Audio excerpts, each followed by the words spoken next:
हमारे प्रिय विद्यार्थियों, आज हम इस वीडियो में कक्षा 10 में हिंदी विषय के अंतर्गत काव्यखंड में दूसरा पाठ वन पथ पर, जिसके रचयिता गोस्वामी तुलसीदास जी हैं,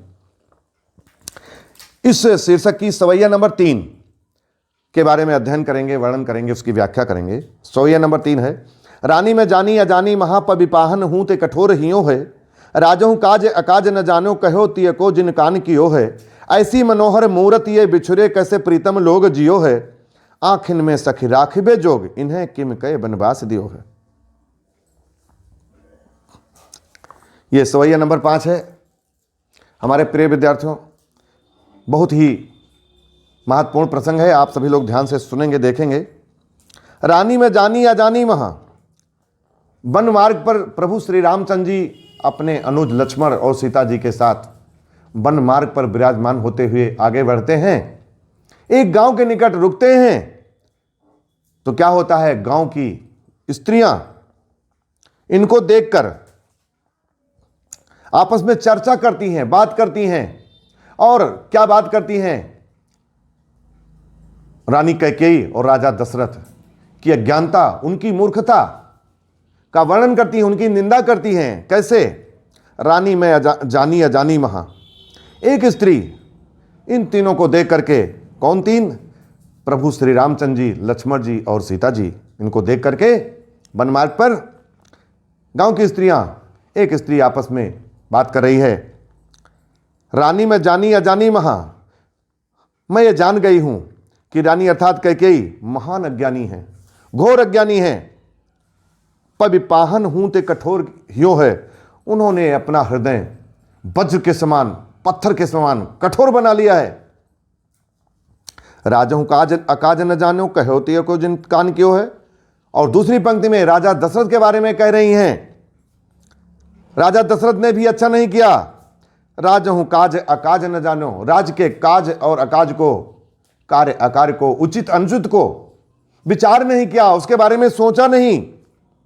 कहो तियन को जिन कान क्यों है, और अपने पत्नी अर्थात कैकेयी के द्वारा कही हुई बात को कान कर लिया, अर्थात मान लिया है। ऐसी मनोहर मूर्त ये तो मन को मोहने वाली मूर्ति के समान है तीनों। कौन तीनों? भगवान श्री रामचंद्र जी, लक्ष्मण जी और सीता जी। ये तो मन को मोहने वाली मूर्ति के समान है। बिछुरे कैसे प्रीतम लोग जियो है, इनके बिछुड़ने से भला इनके प्रियजन, इनके परिवारीजन कैसे जीवित होंगे। आँखिन में सखी राखबे जोग, हे सखी, वो गांव की स्त्री अपनी सखी से कहती है, सखी ये तो आंखों में बसाने योग्य हैं। आँखिन में सखी राखबे जोग, ये तो तीनों भगवान प्रभु श्री रामचंद्र जी, लक्ष्मण जी और सीता जी की तरफ इशारा करती हुई कहती है, तो ये तो मन को मोहने वाली मूर्ति के समान है और आंखों में बसाने योग्य हैं, फिर इन्हें क्यों वनवास दे दिया गया है। आँखिन में सखी राखबे जोग इन्हें किम कहे वनवास दियो है। इस प्रकार से यह व्याख्या अब यहीं पर संपूर्ण होती है। लिखने का वही क्रम, संदर्भ प्रसंग व्याख्या काव्यगत सौंदर्य। संदर्भ कैसे लिखा जाएगा, प्रत्येक वीडियो में मैं बताया करता हूं। प्रस्तुत पद्यांश हमारी पाठ्य पुस्तक हिंदी के काव्यखंड के वनपथ पर नामक शीर्षक से अवतरित है, जिसके रचयिता गोस्वामी तुलसीदास जी हैं। प्रसंग में प्रस्तुत काव्य पंक्तियों में गांव वन मार्ग पर गांव की स्त्रियों ने सीता जी, रामचंद्र जी और लक्ष्मण जी को देख करके राजा दशरथ और रानी कैकेयी की निंदा की है, उनकी आलोचना की है। यह प्रसंग में लिखा जाएगा। व्याख्या हमने जो बताई उसको लिखेंगे। और काव्यगत सौंदर्य में